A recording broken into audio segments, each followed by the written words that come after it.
My daughter took my Social Security check and took off for the beach, leaving me with no food. She came back sun-kissed and happy, thinking I'd be begging for help. But when she opened the refrigerator to get some dinner, she screamed in horror at what she saw inside. Greetings, dear listeners. Before I begin my story, a story of betrayal and how I one day chose myself, I ask you to support this channel. Please subscribe and hit the like button. It helps stories like this be heard.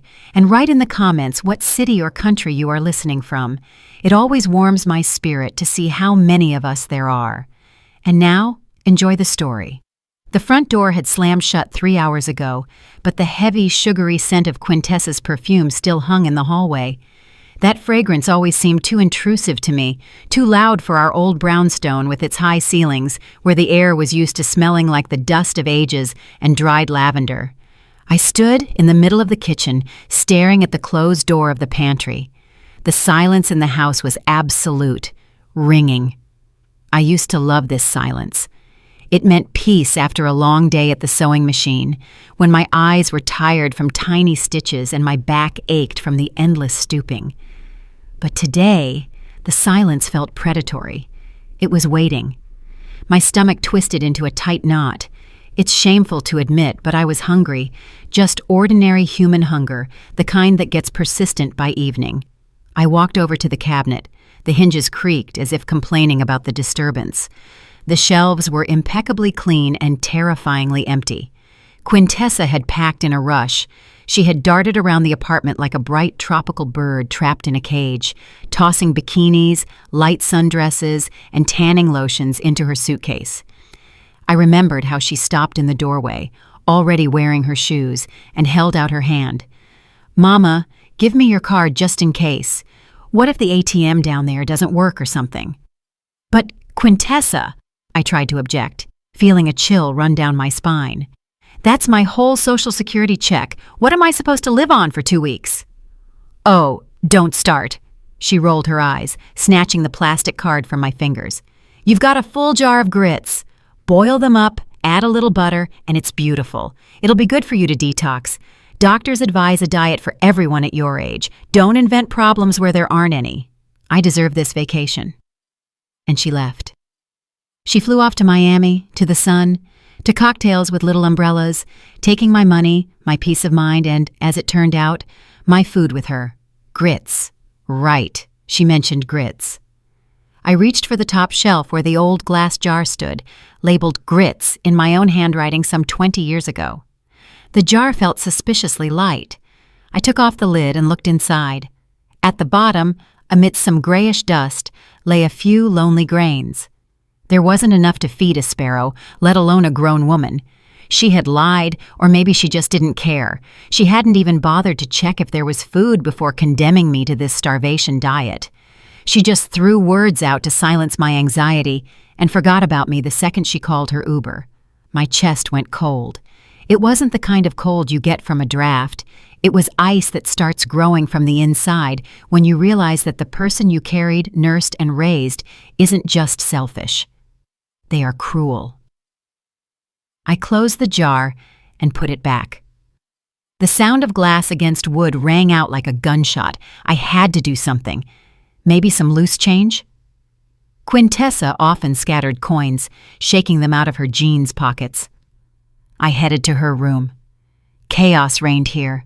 Clothes were strewn on chairs, open tubes of lipstick on the vanity, crumpled receipts on the floor. I started methodically searching the surfaces. Under a stack of glossy magazines, nothing. In the jewelry dish, empty. My gaze fell on a crumpled piece of paper, carelessly thrown at the trash bin, but missing the mark. I bent down and picked it up. It was a printout of the hotel reservation and flight itinerary. I smoothed the sheet out on the tabletop. The letters danced before my eyes, but I saw the total figure immediately. It was bold, black, and merciless. The amount my daughter had spent on 2 weeks of beach relaxation was exactly equal to 3 months of my benefits. 3. I stood in the semi-darkness of her room, and it felt like the walls were closing in. For years, I had darned my old stockings. I had turned coats inside out to remake them, coats I'd been wearing since before the turn of the century. I denied myself an extra peach to buy her the best shoes for school, then for college, then just because, "Mama, this is what's in style now." I walked out of her room, pulling the door firmly shut behind me, as if cutting myself off from that smell of carelessness and betrayal. The living room met me with silent grandeur. I walked in. Here, in the light of the street lamps filtering through the heavy velvet curtains, stood them, my treasures, my jailers, the antique oak buffet, carved and heavy as a tombstone. Inside, behind the glass, the crystal and fine Haviland Limoges porcelain gleamed dully. A service for 12, which we had eaten from maybe twice in our lives. "This is for Quintessa's wedding," I used to tell myself. The wedding never happened, but the china waited. On the dresser stood a silver tea service that had come down to me from my grandmother. Next to it, a jewelry box with pieces I never wore because where would an old woman like me go in this? Let it stay for the grandchildren. In the hall closet hung fur coats smelling of mothballs, which Quintessa contemptuously called dust collectors, but which were worth a fortune. I looked around my living room. This wasn't a home, it was a museum. The Quintessa Johnson Museum. And I wasn't the mistress of the house. I was the unpaid curator. A curator who shuffles around in worn-out slippers, wipes dust off the exhibits, and starves to death so that one day a visitor can come and take everything without even saying thank you. My stomach growled treacherously again, but now something else was mixed with the sound. Anger? No, anger is a hot feeling. This was clarity, icy, crystal clear clarity. I walked over to the coffee table where a stack of old newspapers lay. Quintessa always scolded me for not throwing them out. "Junk! Trash!" she would snort. But I knew that in the classified section there was something I needed. I had seen the ad a week ago, circled it in pencil, just because, out of habit, never admitting the thought that I might need it. I sorted through the papers. There it was, the City Chronicle, the page with private ads. The red pencil circle was barely visible in the dim light, but I knew what it said. Mr. Alistair Sterling. I buy antiques, porcelain, silver, rarities, honest appraisal, house calls. I looked at the telephone. Old, rotary, reliable. "Grits, you say?" I whispered into the void. I picked up the receiver. The dial tone was long and steady. I started turning the dial, entering the number, digit after digit. Every turn of the dial took effort, as if I were cracking a safe where my own life had been locked away. It started ringing. 1, 2, 3. "Hello?" a male voice answered, slightly raspy, but polite. "Listening." I took a deep breath of air that smelled like the dust of my museum. "Good evening." My voice sounded unexpectedly firm, even to myself. "Is this Mr. Sterling? My name is Eulalie. Do you buy sterling silver flatware?" "I do." Professional interest appeared in his voice. "What period are we talking about?"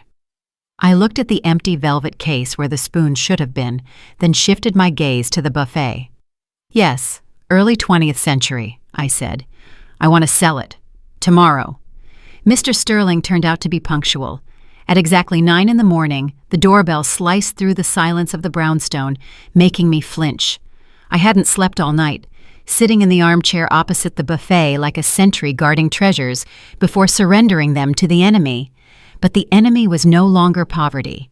The enemy was my own submissiveness. I opened the door. On the threshold stood a man of about 60 in a neat gray overcoat and wire-rimmed glasses.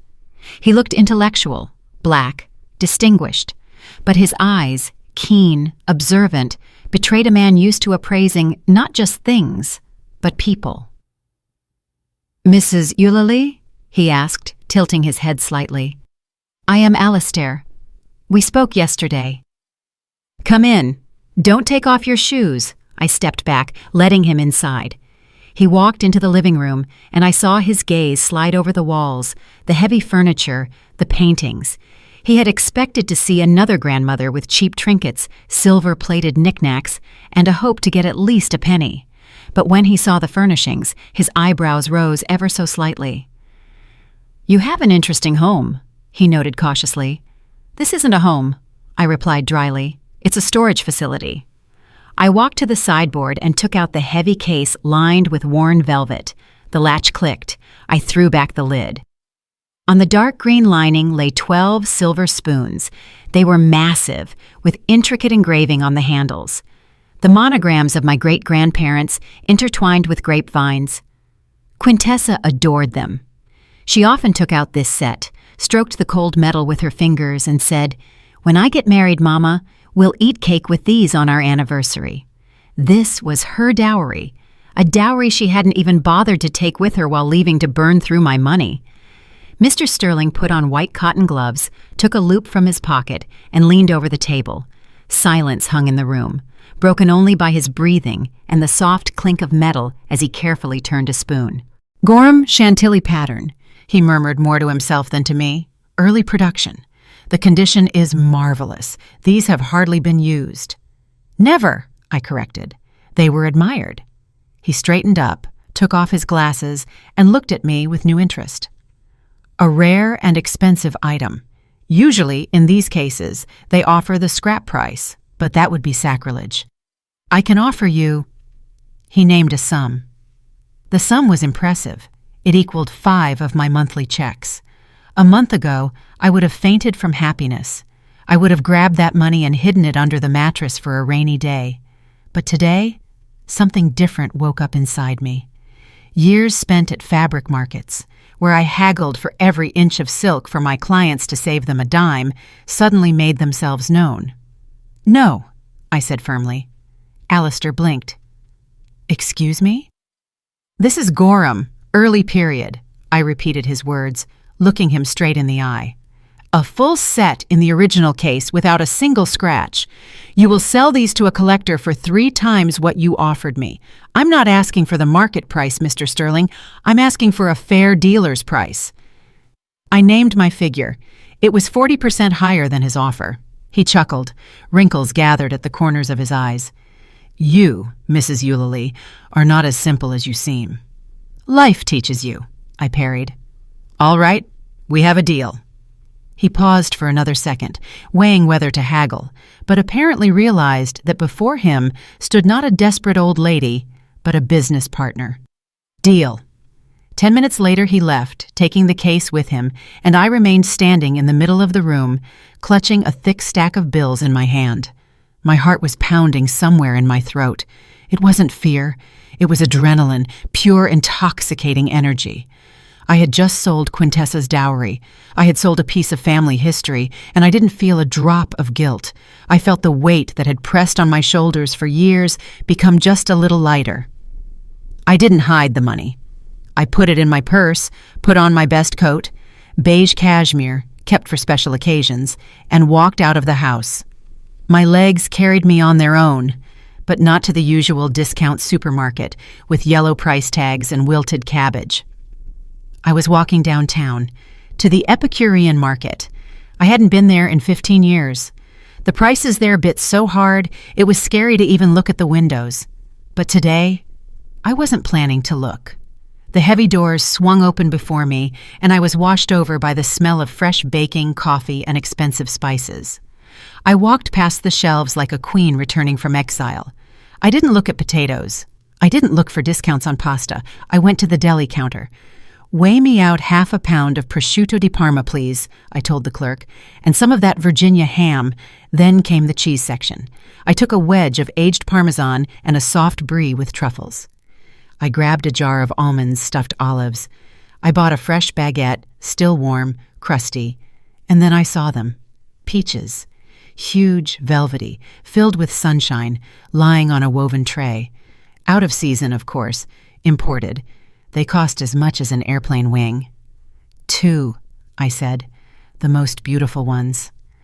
And finally, the seafood section.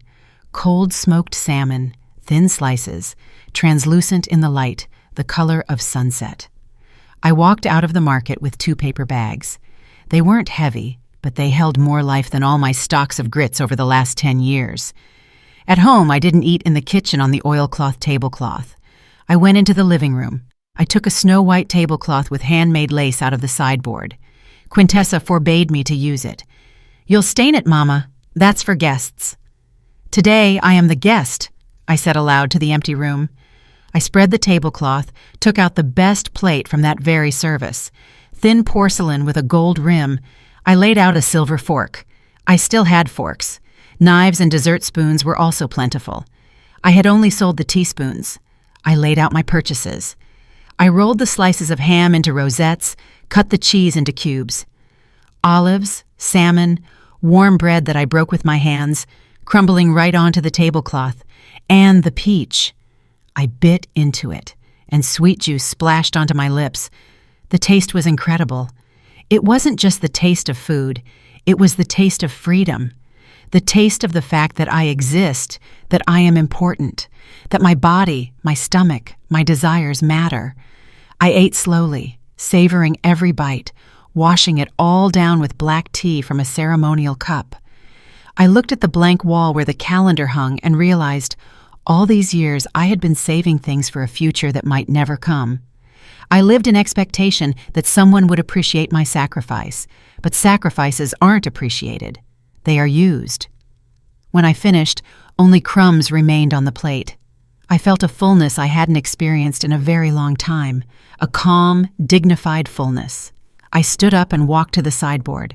The place where the spoon case had stood gaped with emptiness. The dust there was slightly lighter, outlining a rectangle. I reached into my coat pocket and pulled out the long receipt from the gourmet market. I carefully smoothed it out and placed it right in the center of that light rectangle, in place of the family silver. On the receipt, amidst the list of delicacies, the word "total" was printed in large letters. I smiled at my reflection in the glass of the sideboard. "Dinner," I whispered. "It was just dinner." The week flew by like one long sunny day. I woke up not to an alarm clock to run to the cheap store for discounts, but when the sun touched my pillow. I had croissants with butter for breakfast, not empty oatmeal. And so, as I sat in the armchair with a glass of rich red wine, a Cabernet from 2015, advised by the sommelier at the wine boutique, the phone rang. The ring was harsh, demanding. I knew who it was without even picking up. Only Quintessa knew how to call, as if the telephone should apologize for not ringing sooner. "Hello!" I brought the receiver to my ear, not setting down my glass. "Mama!" My daughter's voice burst into my silence. In the background, the ocean roared, seagulls screamed, and some rhythmic music played. "How are you doing there? Still alive?" There was so much feigned concern in her voice, mixed with blatant superiority, that the wine seemed sour for a moment. "Alive, Quintessa, quite." "I was thinking," she spoke loudly, shouting over the surf. "You're probably bored there alone and hungry. You boil that grits, but add more water. It's more filling that way. Old Grandma's recipe, remember?" I took a sip of wine. The velvety taste returned, washing away the bitterness of her words. "I'm managing," I answered calmly. "Don't worry." "Oh, come on, don't put on a brave face," she chuckled. "I know you've got nothing to eat there, but it's okay. Hold on for another week. By the way, I saw a fridge magnet for you shaped like a dolphin. If, of course, you don't run up the electric bill while I'm gone. Because I know you'll forget to turn off the light in the bathroom, and I'll have to pay for it later." She spoke to me like an unreasonable child, like a burden that needed to be controlled even from 1,000 miles away. Before, I would have started making excuses. I would have said, No, baby, I'm saving. I don't even turn on the TV."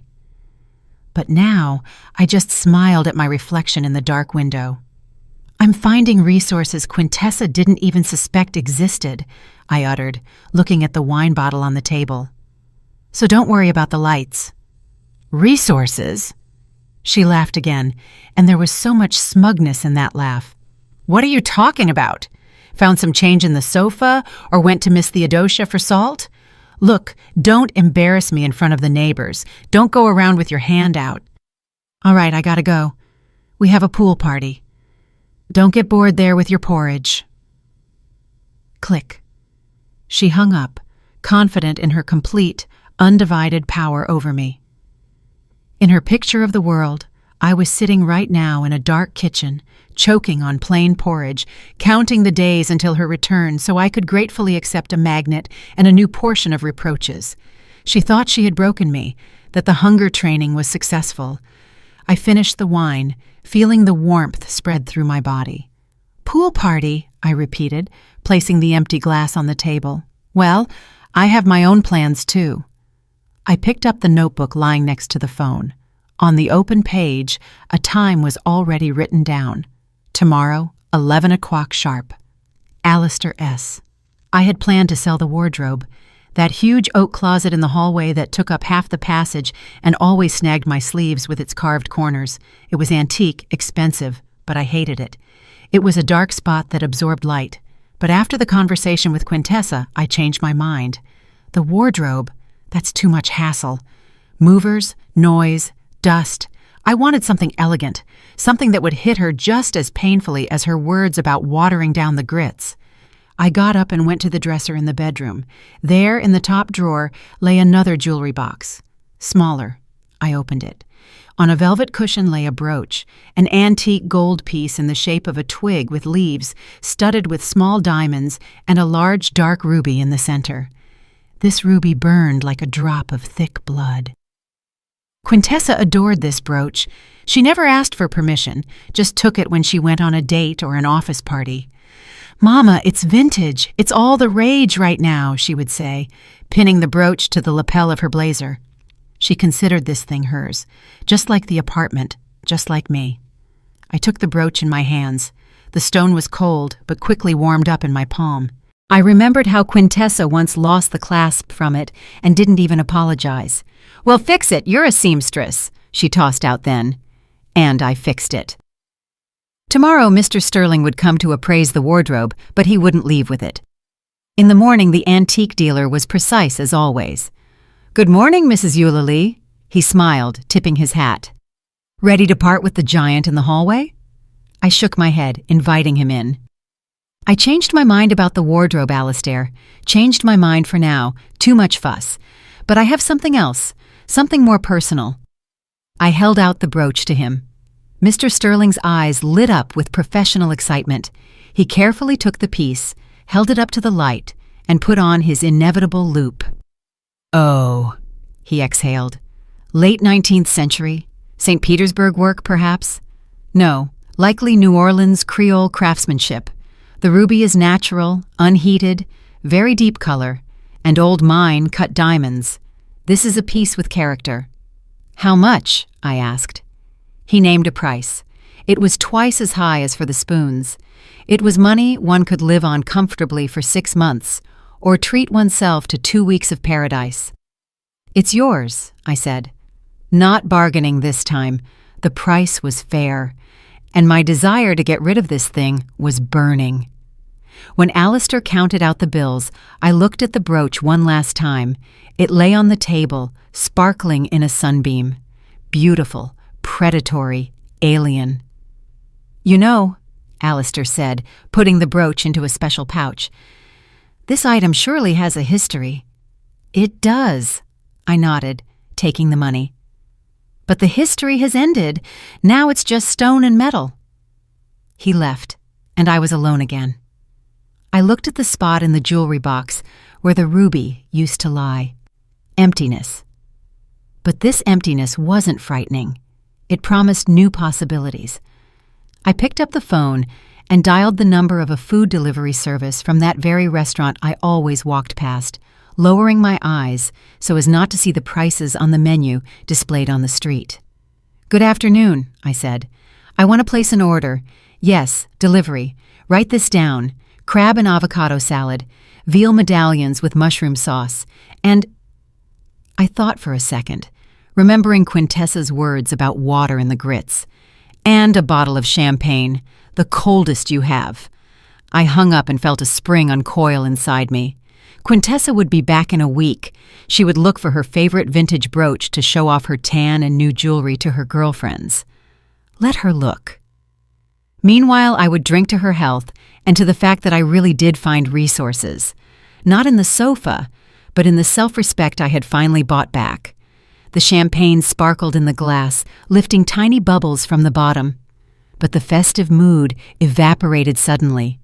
As soon as I opened the bottom drawer of the secretary desk, I was looking for the certificate for a painting, a landscape with a river by an unknown artist from the late 19th century that hung in the living room.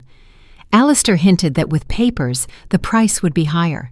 The drawer was stuffed with old receipts, warranty cards for appliances broken long ago, and other paper junk that Quintessa had dumped here for years. I started sorting through the papers, irritably setting aside instructions for an iron and a hairdryer. And then my fingers hit a thick plastic folder shoved deep under a stack of old Essence magazines. The folder wasn't mine. I never bought such bright red, screaming colors. I pulled it out into the light. Inside lay several sheets stapled together. On top was a glossy brochure. Cheap paper, bad printing, blurry photos of smiling old people playing checkers. Restful Meadow State Facility for Veterans and Seniors.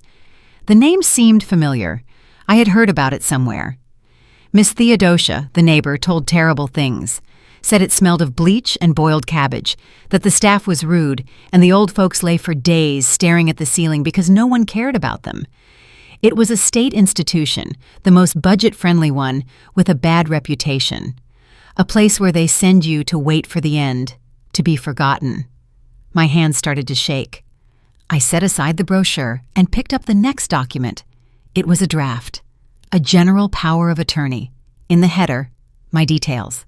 In the agent field, Quintessa Johnson. And below, in fine print, a list of powers. Right to manage all property, sell real estate, represent interests in medical institutions. A date was penciled in the margins. Next month, immediately after her return. The world tilted. I grabbed the edge of the table so I wouldn't fall. The air in the room suddenly became thick and viscous. This wasn't just selfishness.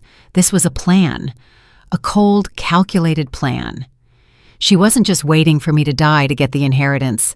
She was tired of waiting. She decided to check me into Restful Meadows like an old item to the scrapyard, to free up the apartment, sell the antiques, and live easy on my money while I rotted in a government ward. She smiled at me, took my card, went to the sea at my expense, knowing that in a month she would kick me out of my own home. Tears didn't flow. Instead, a wave of such fury rose inside me that I thought I would scream. But I stayed silent. The fury forged itself into action. If before I sold things just to eat and pamper myself a little, now this was war. I threw the folder back into the drawer, but didn't close it, let it lie there as a reminder. I grabbed the phone. The ringing seemed infinitely long. "Mr. Sterling?" My voice rang like a taut string. "It's Eulalie. Have you gone far?" "I'm still in the neighborhood, Eulalie," he responded with surprise. "Did something happen? Did you find something else interesting?" "I found a reason," I cut him off. "Come back and bring a truck. We're clearing everything out." "Everything?" Disbelief sounded in his voice. "Mrs. Eulalie, are you sure? That is a serious decision." "Absolutely. I'm selling the painting, the clock, the rug, and that service in the buffet, everything that has value. Come immediately." The next 2 hours passed in a fog. Alistair arrived with 2 sturdy guys. They silently and carefully carried my life out in pieces. The landscape with the river was taken off the wall, leaving a light rectangle on the wallpaper. The antique grandfather clock, whose chiming had measured time in this apartment for the last 50 years, fell silent and was wrapped in bubble wrap. The Persian rug, worn but still luxurious, was rolled into a heavy cylinder. I stood and watched the room empty. With every item carried out, it became easier to breathe, as if they weren't carrying out furniture, but stones from my soul. The apartment was becoming spacious, light, and mine. No longer a museum, just a dwelling. Alistair wrote checks and counted out cash. The sum grew. It was becoming obscenely huge for a pensioner. "Are you sure you won't regret this?" he asked quietly, as the movers carried out the last box of porcelain. I will regret only one thing, Alistair, I replied, looking at the empty wall. That I didn't do this sooner. When the door closed behind them, I was left alone in the echoing hallway. In my hands was a bag stuffed with money, a real fortune. I didn't delay. First, I called a cleaning company. I need a deep clean, washing windows, walls, floors, everything completely, so that not a speck of dust remains, so it smells of freshness, not old age. Can a crew come today? I'll pay double. The dispatcher on the other end choked, but quickly agreed. Then I opened the website of an elite gourmet boutique, the kind that delivers groceries to stars and moguls. I scrolled through the catalog without looking at the prices. Black caviar, beluga, jars of 4 ounces, 8 ounces, add to cart. Truffles, white seasonal, add to cart. Foie gras, whole duck liver, add to cart. Vintage champagne, Dom Perignon. Exotic fruits, dragon fruit, mangosteen, papaya. Add to cart. Cheeses, cured meats, handmade chocolate.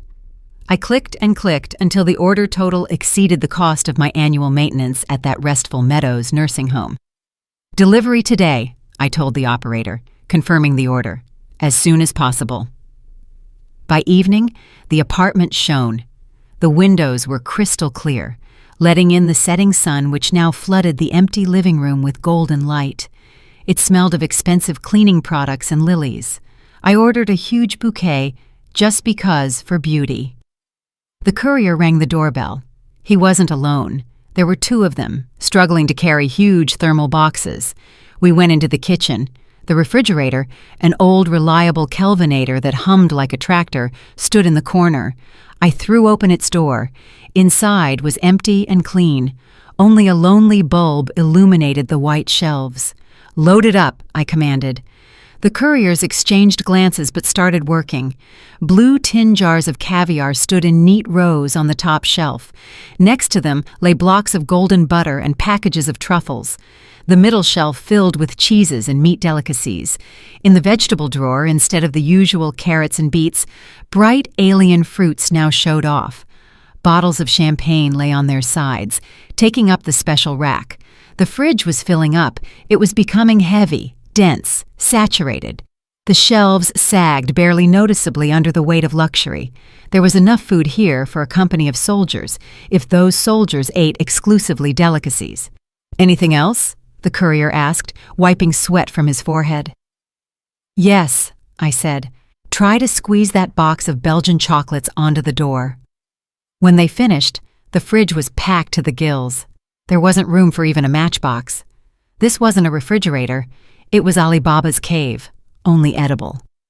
I paid, gave a generous tip, and closed the door behind them. I walked to the fridge, grabbed the handle, opened it. The light of the bulb reflected in the gold foil of the champagne and the glossy sides of the caviar jars. The cold air smelled not of soup and medicine, but of wealth. I stood and looked at this abundance. This was my answer, my shield, my sword. Quintessa wanted to send me to the scrap heap to get an inheritance? Well, the inheritance is now here, in this fridge, chilled and ready for consumption, but not by her. I closed the door. The click of the latch sounded like a verdict. The wait wasn't long. 2 weeks of silence ended exactly at noon, when a key scratched in the lock. I was sitting in the kitchen with my back to the hallway, drinking tea or coffee. No, tea. Real Darjeeling, tart and fragrant. The cup in my hands was thin, almost transparent. I didn't flinch. I waited. The door swung open with a crash, hitting the wall. The noise of the street, the smell of airplane fuel and hot asphalt burst into the apartment. "Mama, I'm home," Quintessa's voice boomed like a victor's fanfare. "I hope you've humbled yourself enough to apologize for your behavior before I left.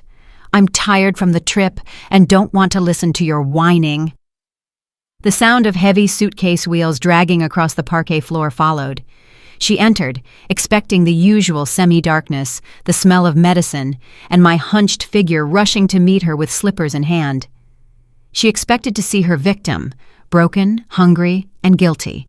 But instead, she was met by a smell, not of mustiness, but of fresh lilies, a huge bouquet of which stood in a vase on the floor, and the subtle trail of my new perfume, sandalwood and jasmine. Quintessa froze on the threshold. I heard her sniffing the air, trying to understand what was happening. "What is that smell?" she asked suspiciously. "Did you spill air freshener or something?" She took a step forward and suddenly stopped. The sound of her heels was too echoing. "Wait." A note of confusion slipped into her voice. "Why is it so spacious in here?" She looked around. Her gaze slid over the floor where the heavy Persian rug, which always collected dust, was no longer. She looked at the corner where grandfather's floor clock used to stand, its ticking driving her crazy in childhood. Now it was empty there, just a clean, light wall. "Mama!" she called out, quieter now, but immediately shook her head, driving away the strange feeling of wrongness. "Okay, we'll figure out later where you shoved everything again. I'm hungry as a wolf. They fed us some garbage on the plane." She dropped her purse right on the floor and marched decisively toward the kitchen. I didn't even turn around. I just took another sip of tea and placed the cup on the saucer. Clink. The sound was quiet but distinct. Quintessa walked into the kitchen. She was tanned to redness. Her nose was peeling. She was wearing a bright sundress with a floral print that looked alien in this strict, clean kitchen. "So, what do we have?" she asked aggressively, not really greeting me. "I bet you didn't cook anything except your porridge. I could eat a sandwich right now, even with butter, if yours hasn't gone rancid." She walked past me like I was furniture. I sat straight, squaring my shoulders in a new silk robe of emerald color. But she didn't notice the robe or my calmness. She was led by hunger and the habit of commanding. She walked up to the refrigerator. Her hand, with chipped nail polish, reached for the handle. She had already taken a breath to start a tirade about what a bad hostess I was, how tired she was of carrying everything on her shoulders, and how empty our fridge was. "Open it," I said quietly. Quintessa didn't hear or didn't pay attention. She yanked the door toward herself with such force, as if she wanted to rip it off. The door flew open, the light flared up, and Quintessa screamed. It wasn't a cry of pain. It was a yelp of pure animal terror and misunderstanding. She recoiled as if she saw the head of Medusa, the Gorgon, inside. Before her, tightly packed from bottom to top, lay her inheritance. At eye level towered neat stacks of blue tin jars. Black caviar, beluga, the most expensive, the rarest. There were many of them, dozens of jars shining under the electric light. Lower down, on the shelf where cabbage usually rotted, lay misted bottles of Dom Perignon. Labels with vintage years looked at her with silent reproach. Wheels of blue cheese wrapped in craft paper. Truffles looking like precious stones in special glass flasks. Bright pink sides of dragon fruit, yellow mangoes, purple mangosteens. A riot of colors this kitchen had never seen. On the door, instead of ketchup and mayonnaise, crowded boxes of Belgian chocolates and jars of foie gras. The fridge was bursting. It groaned with abundance. It was a feast during a plague. But the plague was the poverty I had banished. Quintessa stood with her hands pressed to her mouth. Her eyes were wide open, shock splashing in them. She shifted her gaze from the caviar to the champagne, from the champagne to the truffles. Her brain refused to process the information. A poor pensioner who was supposed to be boiling grits in water could not have the refrigerator of an Arab sheikh. "What?" she squeezed out. Her voice broke into a squeal. "What is this?" She reached out a trembling hand and touched a cold jar of caviar, as if checking if it was real. The jar was real, icy, heavy. Quintessa turned to me. Her face went pale. The tan began to look like a dirty stain. "Mama, where from?" I slowly turned my head and looked at her. There was no fear in my eyes, no love, only calm. "I was hungry, Quintessa," I said simply. "And you took my card." "I had to improvise." Quintessa snatched a jar of caviar from the shelf, gripping it as if it were a grenade. Metal clinked against her rings. "What does this mean?" she shrieked, poking the jar in my direction. "Where did you get the money for this? This is a fortune. Did you steal? Did you get a loan? Do you realize how much interest they'll charge?" She didn't wait for an answer. She darted around the kitchen. Her eyes darted feverishly. Suddenly she froze, and her gaze darted to the hallway, toward the living room. It finally started to dawn on her what she had missed in the first minutes: the emptiness. She threw the jar on the table, it rolled with a crash, nearly knocking over my cup, and dashed into the room. I heard her stomping, then the sound of drawers opening, then her scream, full of panic. "Where is the jewelry box, Mama?" She ran back out, holding the empty velvet case for the spoons. It was open like the maw of a dead beast. The spoons, the silver. She was gasping for air. The ruby brooch, the clock. "Mama, where is the clock?" She looked around, seeing every missing thing now. Light spots on the wallpaper where paintings hung. The empty corner without the clock. The bare parquet without the rug. "We've been robbed," she exhaled, and her face twisted in horror. "Lord, while I was gone. You let someone in? You forgot to lock the door? God, what a nightmare. We have to call the police immediately." She grabbed her phone. Her fingers trembled, trying to unlock the screen. "No police, Quintessa," I said. My voice sounded quiet, but in this hysteria, it was like an icy shower. I put the cup on the saucer. Clink. A sharp, short sound that put a period to her panic. "What do you mean, no need?" She stared at me like I was crazy. "Don't you understand? They took everything valuable. It's worth millions." "Nobody stole anything." I looked her right in the eye. My gaze was heavy, calm. "I sold it." The phone fell from her hands and hit the floor with a thud. "Sold it," she repeated in a whisper. The word was unfamiliar to her, alien. "To whom? Why? I told you." I was hungry. I stood up and walked to the table where the jar of caviar lay. I picked it up, feeling the pleasant coolness. "You took my check, Quintessa, left me an empty grits jar, and a person needs to eat. So I decided." I paused, enjoying the moment. "I decided to have your brooch for breakfast. You know, on toast with butter. It went down just wonderfully. And yesterday? Yesterday I drank grandfather's clock. Mahogany has an excellent aftertaste, it turns out, especially if it's Chateau Margaux." It started to dawn on her. I saw the gears in her head grinding, connecting the facts. Empty walls, full fridge, my calm appearance. Her face began to change. Horror gave way to anger, and then the realization of a monstrous loss. She looked at the jar in my hand, not as food. She looked at it as liquid gold, as her apartment, car, comfortable life, which I had just turned into an appetizer. "You," she hissed, stepping toward me. "You ate my inheritance? You ate through the antiques? Are you out of your mind? That was my money, mine. I saved it." "You saved it," I chuckled. "You didn't even wipe the dust off it, Quintessa. You just waited for me to vacate the premises." "You're crazy," she screamed. "Senile old woman, how could you? It's a family heirloom. It's memory." "Memory?" I interrupted her. "Memory of what? Of how we lived in poverty sitting on chests of gold? No, daughter, they were just things, and they fulfilled their final purpose. They fed the mistress." Quintessa rushed to the refrigerator. She was shaking. "I'll save at least something," she shouted, grabbing everything she could from the shelves. "This can be returned, sold back. I won't let you devour this." She grabbed 2 jars of caviar and a bottle of champagne, clutching them to her chest like rescued children. "Give it back," she barked, seeing that I wasn't moving. "It's mine. I'll take it back to the store. Do you have the receipt?" I looked at her, at this grown woman acting like a greedy child, at her tanned face distorted by greed. And nothing remained in me but disgust. I walked right up to her. She backed away, pressing her back against the open fridge door. "Put it back," I said. "No," she squealed. "It's money. It's my money." Then I slapped my palm on the table. Bam! The sound was crisp, commanding.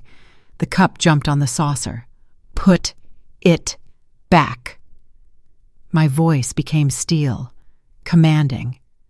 I had never spoken to her in such a tone, even when she was little. "That is my dinner, and you have no money, remember? You spent it all on the beach." Quintessa froze. She had never seen me like this. She was used to Mama Mouse, Mama Shadow, and now before her stood the mistress. She tried to object, but the grip of her fingers loosened. "You have no money, Quintessa," I repeated, enunciating every word. "You came to an empty apartment to a mother who has no check. You wanted me to starve? Well then, now we'll starve together. Only I will be eating caviar, and you will watch, because this is my food, bought with my money." Slowly, with an expression of the deepest suffering on her face, she put the jars on the table. The champagne clinked glass against glass. "You'll regret this," she whispered, and angry tears flashed in her eyes. "You will regret this.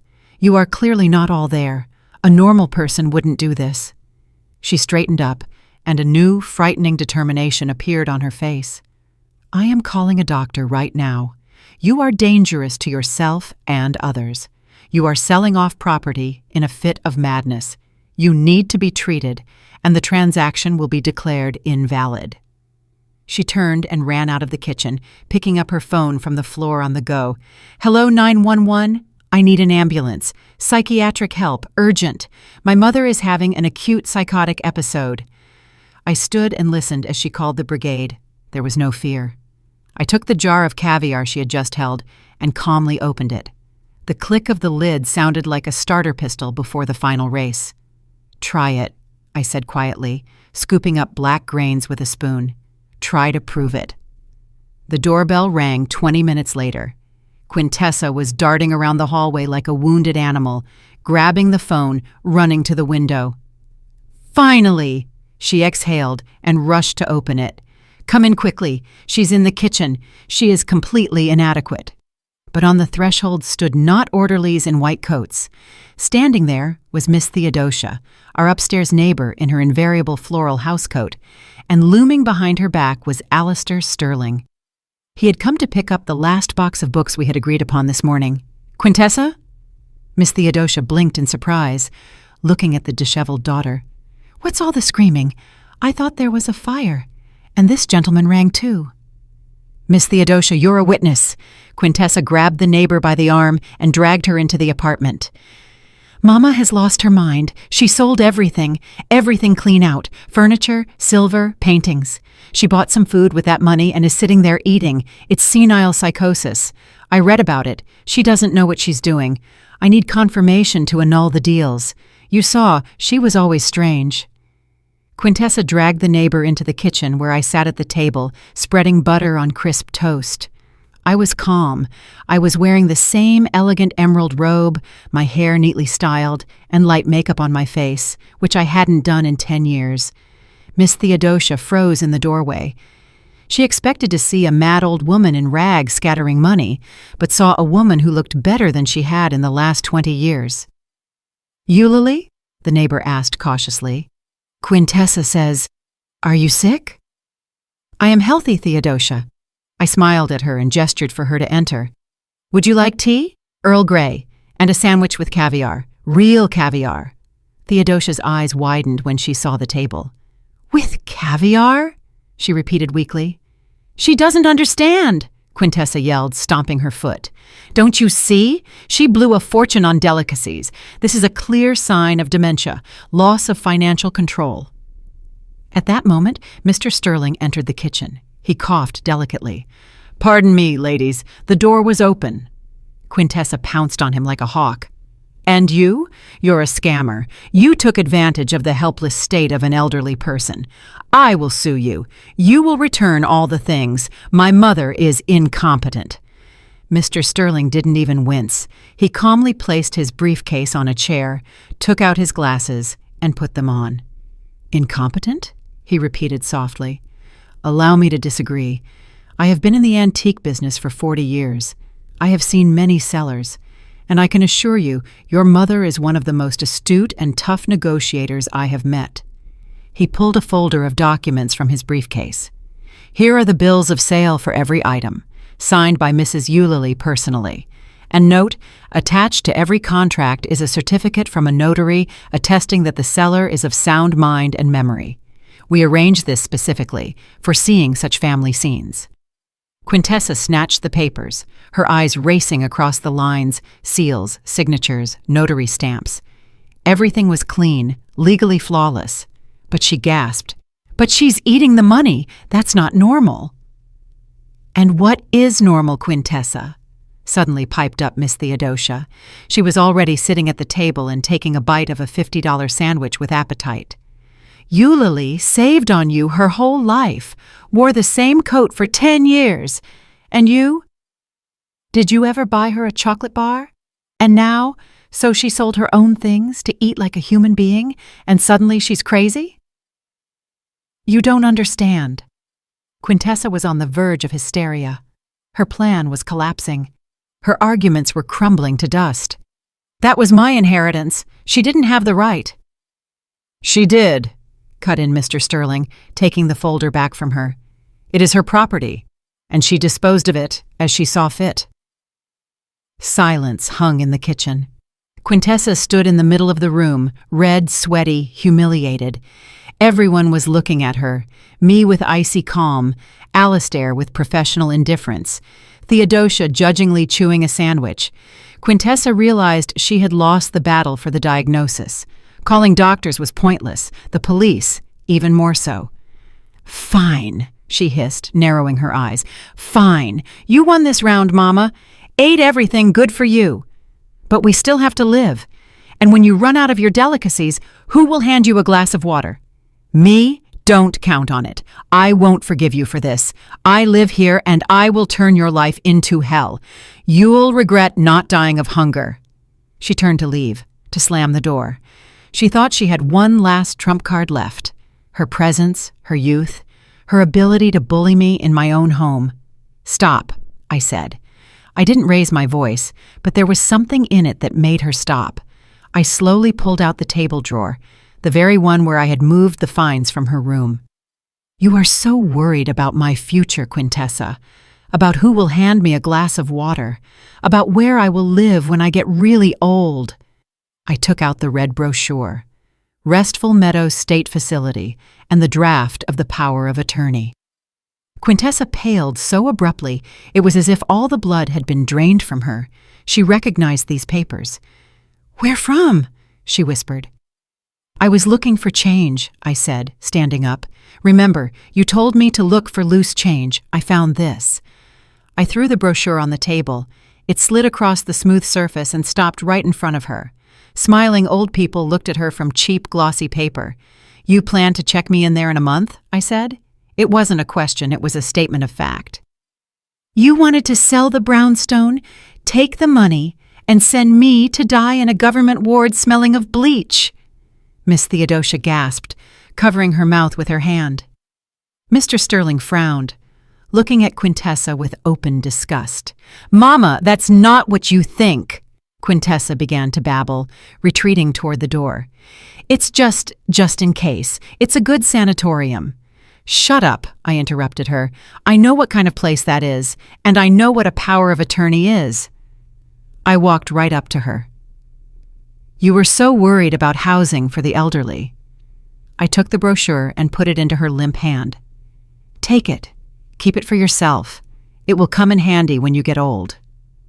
"What?" She blinked uncomprehendingly. "Because you won't live here anymore," I said quietly and firmly. "Get out." "You can't kick me out," she screeched, finding her voice. "I'm registered here. This is my home." "This is my apartment," I said, "and I changed the locks this morning. Your keys don't work anymore. And your things?" I nodded at the suitcase that still stood in the hallway. "Your things are already packed. You didn't even unpack." "I'll call the police. I'll sue." "Sue?" I shrugged. "But while the court is dealing with it, you have nowhere to live. And if you try to break down the door, Mr. Sterling is a witness that you threaten me with physical harm. And Theodosia, too." I looked at the neighbor. She nodded decisively, setting aside the unfinished sandwich. "I'll confirm it, Eulalie. And I'll tell the beat cop she wanted to dump you in the poorhouse." Quintessa looked at the three of us. at the united wall against which her greed had smashed. She realized this was the end. She grabbed her suitcase. "Damn you all!" she shouted, breaking into a squeal. "Choke on your caviar, I hope you die alone!" She flew out of the apartment. The door slammed. Silence fell. Mr. Sterling coughed delicately. "I should probably go, Mrs. Eulalie, I will pick up the books tomorrow if you permit. Today it seems you need to rest." "Thank you, Alistair." I nodded. "Come tomorrow." When he left, and Miss Theodosia, still gasping and lamenting, went to her place, finishing the sandwich on the go, I was left alone. I walked to the door and locked the deadbolt. Click, click. I leaned my forehead against the cool metal of the door. My heart beat steadily. My hands didn't tremble. I returned to the kitchen, picked up the jar of caviar Quintessa had tried to save. It was warm from her hands. I put it back in the fridge on the shelf next to the champagne. "Cold is tastier," I said aloud. Ahead was the evening, and a whole life, my life. 2 weeks passed, and the air in the apartment changed. It stopped being stale, infused with fear and the dust of the past. Now a draft walked here, light, fresh, smelling of autumn and change. I stepped out onto the balcony, pushing the door with my hip. In my hands was a tray with a steaming cup of coffee and a sandwich on a crispy baguette with a thick layer of cream cheese and slices of red fish. On my shoulders lay a new wool shawl, soft terracotta color, warm as an embrace I had missed so much. I bought it with money from the sale of an old fur coat, the very Persian lamb one I had saved for 20 years and which turned out to be eaten by moths. Funny to think. Moths ate my coat, and I ate empty porridge to save the coat for the moths. The circle closed, and I broke it. I sat in the wicker chair. Quintessa was gone. She disappeared from my life like a bad dream, leaving behind only silence. After that scene, she tried calling, threatened, cried, knocked on the door. But I told her through the closed door just one phrase. "One more call, Quintessa, and I sell the apartment. I'll move to a small studio by the sea, and I'll drink the money away or donate it to a cat shelter. Decide for yourself." The threat worked. The apartment was the last bastion, the last hope for an inheritance, and she was afraid to lose that too. She went quiet, dissolved into the big city, renting a room somewhere, and hoping to learn to live on her own money. I looked back at the room through the balcony glass. It was almost empty. No bulky wardrobes, no dark corners, just light, space, and the few things I really liked. My favorite floor lamp, a comfortable armchair, books. I was no longer the museum curator. I was the resident, the mistress. I picked up a glossy brochure from the table. Mountain Spring Spa Resort. Photos of snowy peaks, hot springs, and happy people wrapped in white robes. A month. I could afford a whole month there. The money from selling the silver spoons and that awful rug I hated burned a hole in my pocket, demanding to be turned into memories, not things, into life. I brought the sandwich to my mouth. Fresh bread crunched, the salty taste of fish mixed with the sweetness of butter. I closed my eyes and started chewing. The taste was familiar, strange, but I knew exactly what this taste was. It was the taste of those diamond earrings my husband gave me for my 30th birthday. They were heavy, pulling down my earlobes, and I wore them only on holidays, afraid to lose them. I hated their cold heaviness. Now I was eating them, and they were delicious. I took a sip of coffee. It was bitter and hot, like the tears I didn't shed when I found the documents for the nursing home. I smiled broadly, sincerely, turning my face to the autumn sun. This was the taste of freedom, the taste of the fact that I owe nothing to anyone, the taste of the fact that my life belongs to me until the last breath, until the last penny, until the last crumb. I took another bite, and this bite was the most delicious in my life. That is the story, my dear listeners, a story about how one day the cup of patience overflows and a person makes a choice in favor of themselves. What do you think? Did Eulalie do the right thing? After all, essentially she deprived her daughter of an inheritance. In our society, it is accepted that parents must give everything to their children down to the last shirt.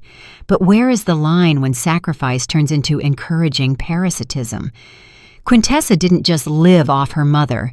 She planned to betray her in the cruelest way. Did she deserve such a lesson? Or was Eulalie too cruel, kicking her own daughter out onto the street? I am very interested in your opinion.